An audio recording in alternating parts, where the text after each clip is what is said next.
Now, the first person moved in about 5 years ago. I've been there 4 years and 3 months. It took us 2 years to even get lights.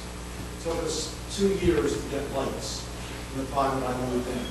And then these lights that look like the lights that we do on a baseball field are installed. Okay? Just as an interesting point of view, by the way, all the wiring for the lights, developer forgot to put the wiring in, so everything had to get dug up again. There was no wiring, but that's just a side one. So yes, on a personal level, I've been dealing with this for over 3 years. And from council's perspective, Mary Ellen's first letter to Frank Tyrell went out on December 21st of 2010. Letter. Her letter went out in December, mine went out in February. Okay. So it's been 2 months. So 2 months since yours. Okay. Well, I mean, at some point it seems, you know, the residents have to get relief. They have to get some help on this. The escrow was established to fulfill a need for the developer who did not do what he was supposed to do. That's why it's there. I understand there's an issue about sidewalks versus lights with the balance that's still in the account. By the same token, we do know there is a critical need for the application of funds to lights. So, and we also know that the lights are wrong. They're just flat out wrong. So it seems to me, instead of talking about legal action here, we have the ability for a change to actually apply the funds to a purpose that directly helps solve the problem, and that is to get the lights. So,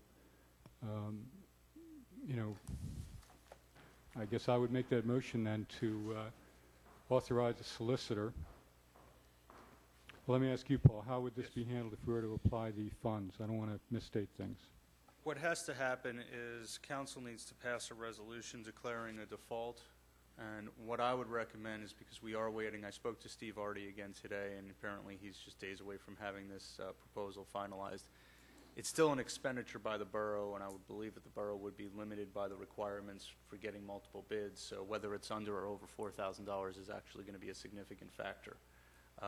So my suggestion would be to let's get that proposal from Mr. Artie as to what the replacement cost would be.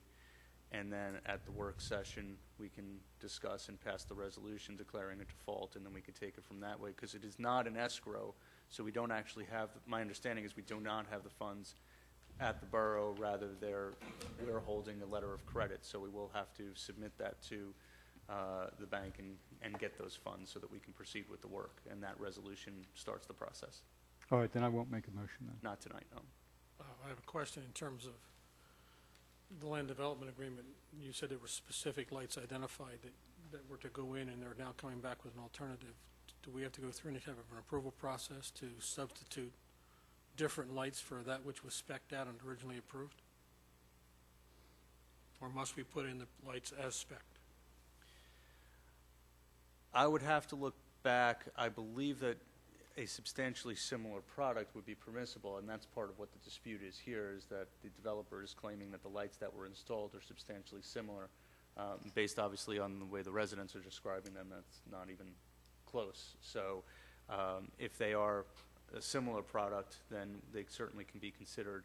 I don't see why that would be a problem. It would be within the scope of the engineer on site to permit such a thing if that were to happen. I will point out the one other issue is that Mr. Artie raised a concern about the type of light. And I apologize, but I don't recall the type of light that's in there now and the type of light that he wants, but it's different type of bulb that he would like to use in the light. I guess it's less of a glaring light, and I'll get that information from him for the next time around. But we can get that proposal. I don't know. I think, Perry, I think you looked and found that the company was still in business. Was it you or? I did. I found it online, yeah, Okay. that the original specs came from a catalog cut that's still available. Okay, because Mr. Tyrell, in his response to Mary Ellen's letter, commented that the manufacturer was out of business and was no longer manufacturing those lights. So I can ask Mr. Artie to see if he could look into that and see if those lights are still available, and that way we could find out if there is a difference in price or if there's a reason to look at an alternative. And my concerns would be if we only have a $4,500 in the letter of credit. No.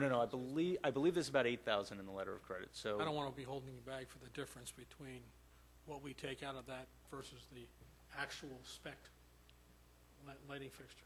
So Okay. we need to be careful, I think. I would think our other concern would be to make sure that we know what the sidewalk issues were that we were holding the remainder of the money for, to make sure that those are taken care of as well. Yep. If we could visit just for a moment while we're still on this, Paul, could you address the other issues that were raised briefly? Can we help or not? The development agreement, and I'll be glad to talk to Mr. Mordell after. The development, because I'm not exactly sure what the railings are, the development agreement essentially specifically identifies certain improvements. And those improvements are typically referred to as the public improvements, improvements that the borough has a specific interest, such as stormwater management, streetlights. And those are the issues that are covered in that development agreement by reference to an exhibit to that agreement, and all those improvements are listed out in that exhibit. So if those railings are not part of that agreement, then as concerns that development agreement, then the borough cannot use the letter of credit or access those funds for that purpose. Now, if their failure to put in those railings creates occupancy issues or code issues, that might be a different story, and that might be something that Joanne or Keystone would be able to follow up with. But for development purposes, it's really a simple question of whether that particular improvement they're talking about falls within the scope of that agreement. And I don't know the answer to that. I've looked at it briefly based on the description, and I don't believe it does, but I'd be happy to go through it with them and see if perhaps it falls into one of the categories. I would ask you to do so, since we're talking about declaring the default at the next meeting. And if that's some issue, then certainly we ought to address it. If it's not, then we won't. Okay. Just one question. As it relates to looking into it, I suspect. Sir, could you come to the mic? Thank you. Another question. I agree with you, Mr. Cohen, that the clause regarding development probably doesn't cover it. But in terms of the coding, can I ask that you have whoever the coding person is look into the safety aspect of the railings? You can ask, but you have to ask them, not me. Yeah, yeah. Can I And I ask you believe, to ask? well, whoever- actually, I believe that when you had raised that issue to me initially, I had recommended that you be contacting Joanne Brown, who's the code enforcement officer, to see whether, because that would go under the building, and it looked like it was something that the building inspector should be looking at. Right. And have you approached her at all about this? Now, I conveyed that to Steve Artie, our manager. I'm not sure that he did. Yeah, so that, if it doesn't fall under this agreement, then yes, it needs to go to her. So that would be information that we would need to review with her. One follow-up question. If in fact, this is hypothetical, but if in fact it did fall under that code, Her, she determines that it's not in code, then what happens? then I believe she, well, if it's a matter of giving a occupancy permit, we'd have to ask her what her response is, depending on the Again, point. Yeah.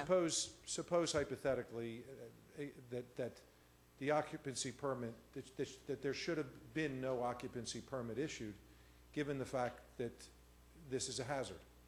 Then what recourse is there? I think we'd have to ask her and Paul. Wouldn't that go to regarding the that. solicitor? I mean, since she doesn't enforce. The Well- occupancy permit has already been issued. Well, I don't know enough about the status of the development.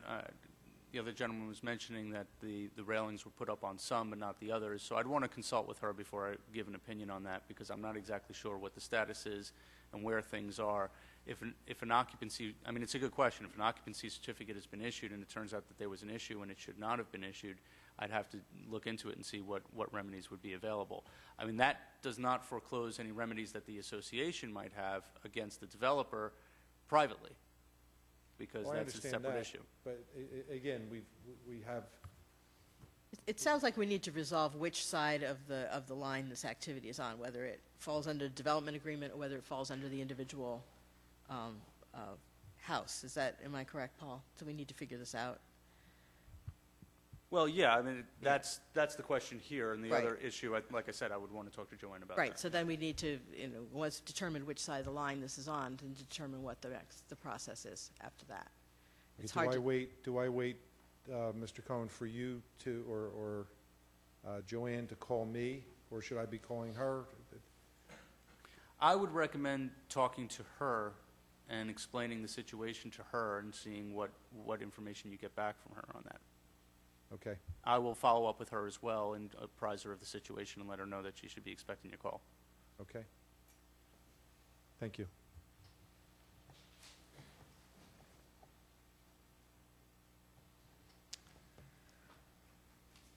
do you have anything else?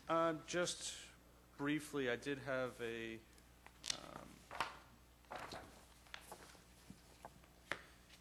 there's a letter that I just received this evening when I came in here from Toll Brothers regarding the Newtown Station development.